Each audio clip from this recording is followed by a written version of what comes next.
한밤중에 드리는 기도와 찬양이라는 제목으로 말씀을 드리겠습니다. 요즘 여러분들의 삶의 상황은 어떠세요? 힘들고 어려운 정도, 힘들고 그 어려운 정도를 제로부터 10까지 한다면 어느 정도 될까요? 제로는 나는 매우 평안하다. 10은 매우 힘들다. 어느 정도 되세요? 대답은 안 하셔도 됩니다. 한번 생각해 보세요.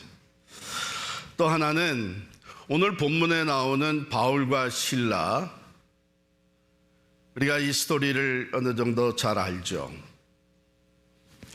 이 바울과 실라가 빌립보 감옥에 갇혀 있을 때 그들이 겪고 있는 고통의 정도는 어느 정도였을까요? 제가 조금 설명을 드리게 되면 그 고통이 어느 정도였을 것이다 훨씬 더 감이 잡힐 겁니다. 마게도냐 사람이 환상 중에 나타나서 이리로 건너와서 우리를 도와달라. 이게 하나님이 소아시아 지방에서 우리가 선교하는 길을 막았던 이유구나. 하나님이 우리를 이제는 마게도냐 지방으로, 즉 유럽 대륙으로 우리를 이끄시는구나 확신을 가지고 하나님의 인도하심에 따라 마게도냐 지역으로 들어갔는데 거기서 선교를 시작한 첫 도성이 빌립보 성입니다. 거기서 루디아를 만났죠. 첫 번 열매를 맺었습니다. 그리고 오늘 본문에 보면 다시 또 기도하는 곳에 가다가 점치는 여종 하나를 만났는데 점괘가 기가 막히게 맞아드는 이유가 귀신이 역사하는 거예요. 그래서 귀신 들린 여종 하나를 만났는데 이 여종이 점을 치는 일로 자기 주인에게 큰 유익을 얻게 합니다. 그러니까 이 여종 때문에 이 주인은 수입이 늘어가는 것이죠. 부자가 돼가는 것이죠. 그런데 이 귀신 들린 여종이 바울과 실라를 계속 따라다니면서 방해를 합니다. 그러니까 바울이 심히 괴로워했다 그랬어요. 18절에 보면 이같이 여러 날을 하는지라 바울이 심히 괴로워하여, 이거 보세요. 영적 전쟁이죠. 바울과 실라가 왜 여기 와 있는지 귀신은 너무나 잘 아는 거예요. 그러니까 싸움을 걸어옵니다. 괴롭게 만듭니다. 이곳에서 떠나게 만드는 거죠. 그런데 이 영적 전쟁은 너무나 싱겁게 끝납니다. 18절에 보면 바울이 그 귀신에게 이르되 예수 그리스도의 이름으로 내가 네게 명하노니 그에게서 나오라 하니 귀신이 즉시 나오니라.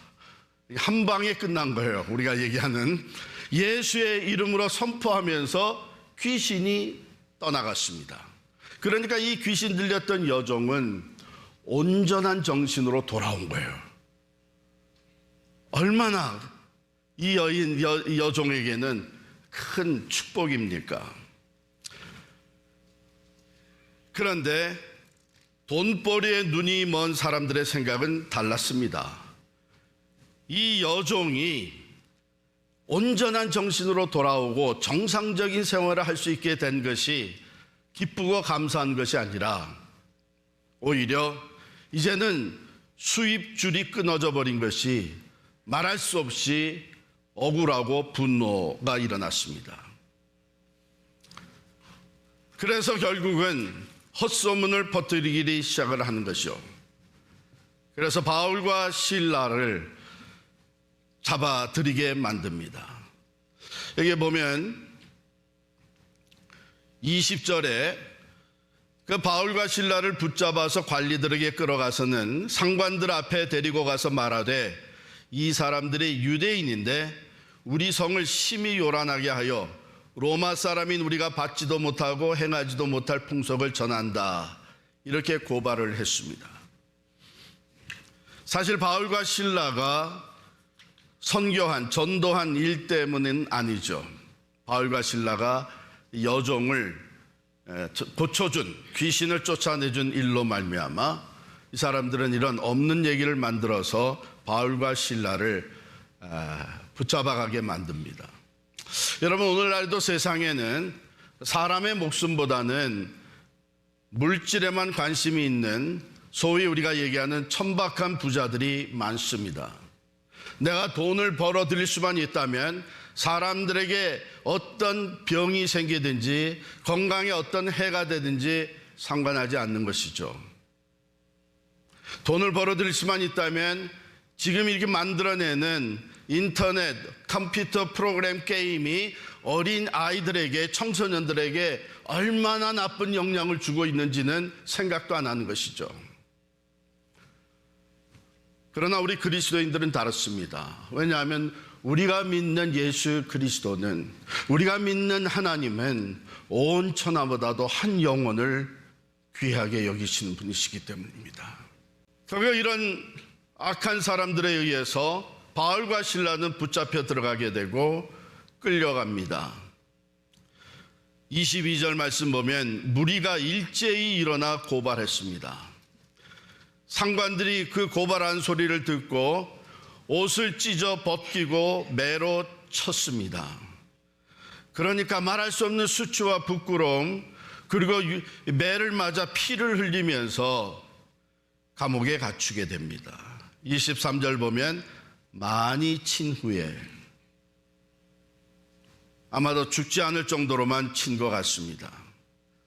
많이 친 후에 옥에 가두고 간수에게 명하여 든든히 지키라 했습니다.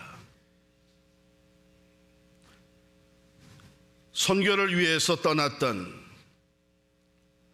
성령의 인도하심으로 믿고 마게도냐에 들어갔던 바울과 실라가 이런 일을 당하고 감옥에 갇혀 있을 때에 그들의 고통의 정도는 어느 정도였을까요? 아마도 인간적으로 겪는 고통은 10, 그 이상의 고통이 없었으리라 생각합니다. 왜냐하면 여러분, 이 고통은 육체적인 고통이었죠. 옷이 벗겨지고 많은 매를 맞고 피를 흘리면서 어두운 감옥에 갇혀 사슬에 매여 있습니다. 그런데 이 고통은 육체적인 것뿐만이 아니고 심적인 고통입니다. 사실 생각해 보면 좋은 일하고 억울하게 붙잡혀 온 겁니다. 한 여종을, 귀신 들린 여종을 고쳐줬는데 물질에만 눈이 어두운 사람에 의해서 억울한 죄를 뒤집어쓰고 들어와 앉아 있으니 심적으로 얼마나 또 고통스러웠겠어요. 억울한 일을 당해본 사람들은 누구나 알 뿐만 아니라 이 고통은요, 영적인 고통이 될 수 있는 것이었습니다. 하나님이 고작 우리로 하여금 이 고통을 당하게 하려고 마게도냐로 보냈나? 우리가 나쁜 짓을 하려고 하는 것도 아니고 복음을 전해 영혼을 구원하는 일을 위해서 떠났고 그것이 하나님의 인도하심으로 믿고 여기까지 왔는데 우리를 이렇게 내버려 두시나, 우리를 이렇게 고통 가운데 떨어지게 만드시는가? 하나님의 일을 하다가 이런 시련과 고통을 당해본 사람들은 이런 영적 흔들림이, 영적 고통이 우리에게 찾아오는 것을 누구나 경험을 했을 것입니다. 이 모든 것을 다 합쳐보면 바울과 실라가 here and now, 당시 바로 그 자리에서 당하고 있었던 고통은 우리 인간적으로 따지면 가장 큰 고통이었다고 보게 됩니다. 그런데 놀라운 일이 펼쳐집니다. 25절 말씀 같이 읽겠습니다. 25절입니다. 한밤중에 바울과 실라가 기도하고 하나님을 찬송하며 죄수들이 듣더라. 한밤중, 물론 시간적인 의미도 있죠. 시간적인 의미로 보게 되면 누구나 다 잠을 자는 쉬는 시간입니다. 근데 바울과 실라는 어쩌면 잠을 잘 수가 없었겠죠. 왜? 육신의 고통, 심적인 갈등, 이 모든 것으로 인해서 한밤중이 되었지만 아마 잠을 잘 수가 없었을 것입니다.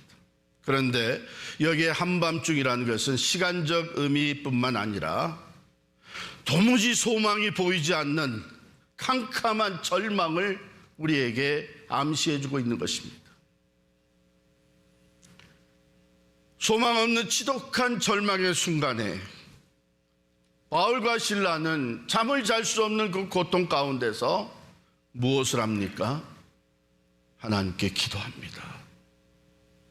뿐만 아니라 하나님을 찬양합니다. 가장 깊은 절망의 현장에서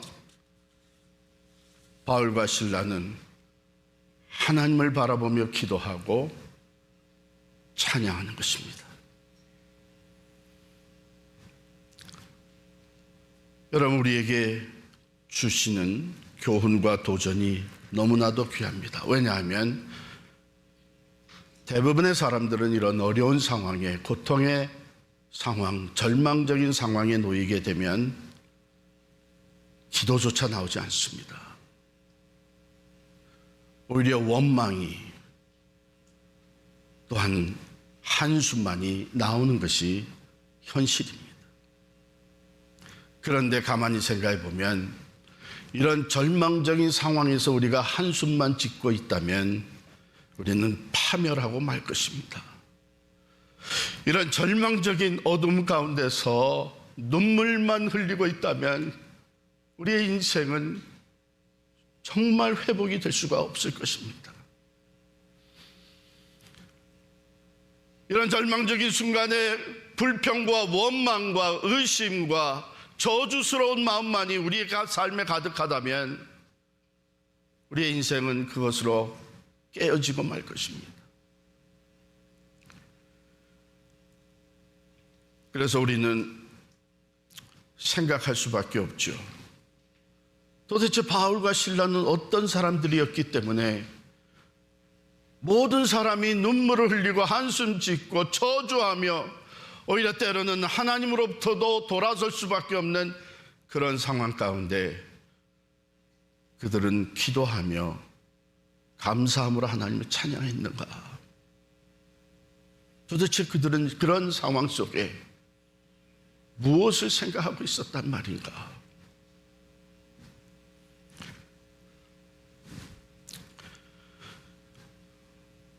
성경에는 정확하게 기록되어 있지 않지만 그들이 그런 상황 속에 기도하며 찬송했다는 것은 그들은 이 고통의 상황까지도, 이 억울함을 당하는 이런 사건까지도 하나님의 다스림 가운데 있다는 것을 믿는 사람들이었습니다. 하나님의 통치 아래, 하나님의 다스림 아래 지금 우리가 당하고 있는 고통과 절망의 순간도 있다고 하는 것을 그들은 믿고 있었던 것입니다. 뿐만 아니라 한 걸음 더 나아가 이런 고통과 시련 가운데 우리를 내버려 두신 것이 아니라 하나님은 지금 우리와 함께 계시다고 하는 것을 확신하였기에 거기에서 하나님을 향하여 기도하고 하나님께 드리는 찬양이 울려 나올 수 있었던 것이죠. 그리고 한 걸음 더 나아가 이런 고통과 시련의 과정을 지나게 하실 때에는 반드시 하나님의 목적이 있을 것이다. 하나님의 신실하심과 하나님의 그 완전하심을 믿는 믿음은 바로 우리가 고통과 절망적인 가운데서도 하나님은 여전히 일하고 계시다는 것을 신뢰할 수 있게 만드는 것입니다. 그런 믿음이 없었다면 기도가 나올 수 없었고 그런 확신이 없었다면 찬양이 나올 수가 없는 것이죠.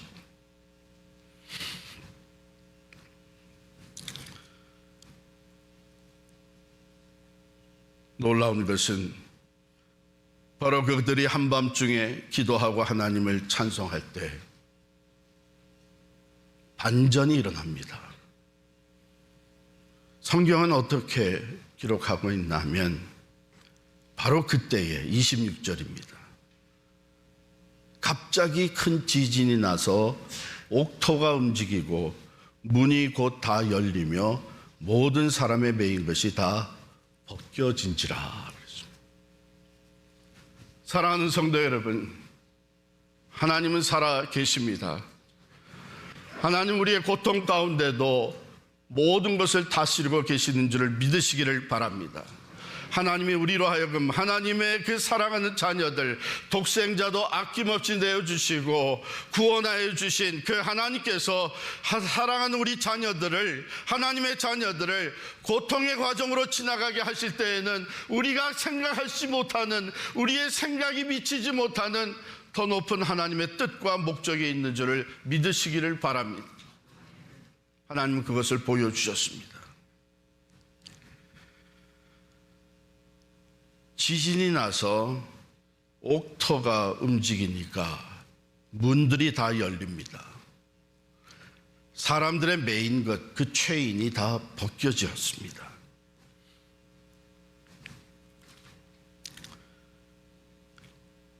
전혀 상상할 수 없는 사건이 벌어지면서 27절에 보면 간수가 자다가 깨어 옥문이 열린 것을 보면 놀라 자빠집니다. 왜냐하면 옥문이 다 열려 있다면 죄수들이 다 도망간 거 아닌가? 죄수들을 지켜야 되는 책임을 지고 있는 자신의 삶에는 이제는 마지막이 왔다고 하는 것을 즉시 느끼게 된 것이죠. 그래서 자결을 하려고 합니다. 어차피 죽게 된 몸, 스스로 목숨을 끊겠다는 것이죠. 그때 바울이 크게 소리질러 이르되 내 몸을 상하지 말라, 우리가 다 여기 있노라 하면서 말립니다. 정말인가 하고 간수가 등불을 달라고 해서 뛰어들어가 무서워 떨면서 바울과 실라를 만나고 주변을 돌아보니 정말 죄수들은 하나도 도망가지 않고 그대로 다 있었습니다. 왜 안 도망갔을까요? 다른 죄수들이 왜 안 도망갔을까요? 성경에 보면 바울과 실라가 한밤중에 기도하며 찬송하는 소리를 다른 죄수들이 들었다고 했습니다. 도대체 이 사람들은 어떻게 된 사람들인가? 우리 눈으로 실컷 매맞고 피 흘리면서 끌려 들어오는 것을 분명히 봤는데 어떻게 저들의 입에서는 찬양이 나오고 하나님을 향한 기도가 나오는가? 그들의 모든 관심은 바울과 실라에게 쏠려 있을 수밖에 없었습니다. 그런데 바울과 실라가 기도하고 찬양할 때에 이 지진이 일어나고 옥문이 열리고 사슬이 다 풀어지는 놀라운 기적을 경험했던 그들은 이제 바울과 실라가 어떻게 할 것이냐, 그들을 바라볼 수밖에 없는 것이죠. 한밤중에 끌려가 갇혀있던 이 하나님의 사람들은 그 암흑 같은 절망적인 상황에 리더십을 발휘하기 시작을 한 겁니다. 바울과 실라가 그렇게 얘기하자 간수는 그 앞에 엎드립니다. 선생들이여, 내가 어떻게 하면 구원을 받을 수 있겠느냐?